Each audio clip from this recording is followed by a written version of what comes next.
What's up, guys? It's Austin from Yu-Gi-Oh! Theory, and today I have a video for you guys talking about 5 useful cards in F.A.s. So I've been playing F.A.s for a little while, and I really like them. They're fun to play with, but these are just some options that you could play in them, like as text. And some of these aren't the greatest, but I had to come up with 5, so some of them aren't going to be the greatest, but some of them are actually really good that you could use in the deck to boost the consistency or the overall power because FAs probably aren't the most consistent deck. They do lack consistency some, which some of these cards might help out with that, but some might increase overall power, like I said. So let's get off into the first card. Oh, didn't mean for that to pop up. Okay, Garuda, the Wind Spirit. He's really good. The only thing that's kind of bad about him is you can't normal summon him, which is, let's be honest, pretty bad. It's pretty good for like mid game because you'll probably already have a wind monster in your graveyard. But the good thing about this is if this is more like a not like the first thing you do. Like if you have Cock-a-doodle-doo in your hand, you do Cock-a-doodle-doo, and then you synchro or whatever you're gonna do, and then you can use his effect to get him off as another summon. So maybe you can link summon. That's what I've thought about with this card. But he is a pretty good card. And then during your opponent's in phase, you can select one face up monster and put it face down. That's pretty good. Or oh wait, never mind. It's not face down. It just changes its battle position, which is pretty good because sometimes there'll be some big monsters that you might be worried about or something like that.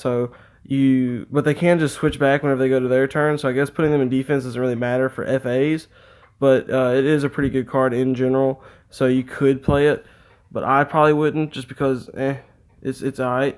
The next card is Foolish Burial Goods. This card's actually pretty good in the deck because all the spells and traps, or all the spells, there are no traps, have graveyard effects like Pit Stop and Test Run, which Pit Stop would probably be the better one to send to the graveyard, but Test Run is also pretty good. But their graveyard effects are very powerful, and sending them to the graveyard with Foolish Burial Goods would be good, extending your plays and getting out bigger and better monsters. So that's probably why you'd maybe want to run Foolish Burial Goods.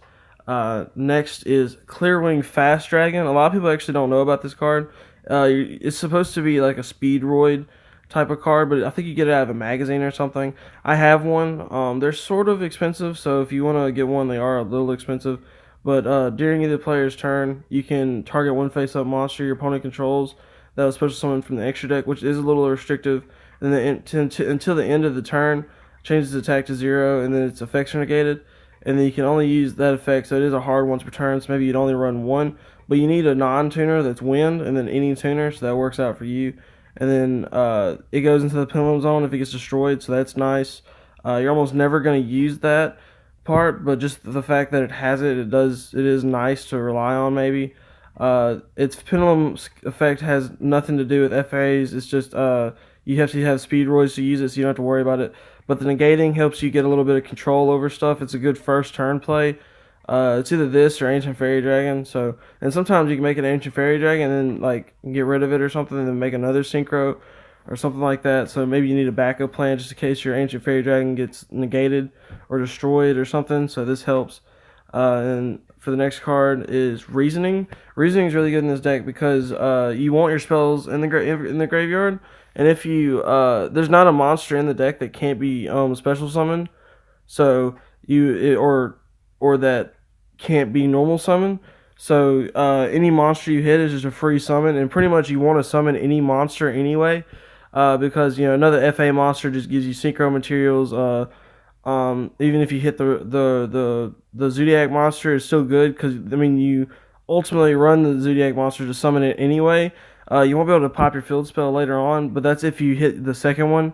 But Reasoning is really good just for fueling your graveyard with FA spells and Auto Navigator. It's a really good card to be in the graveyard as well, but also getting a free special summon pretty much.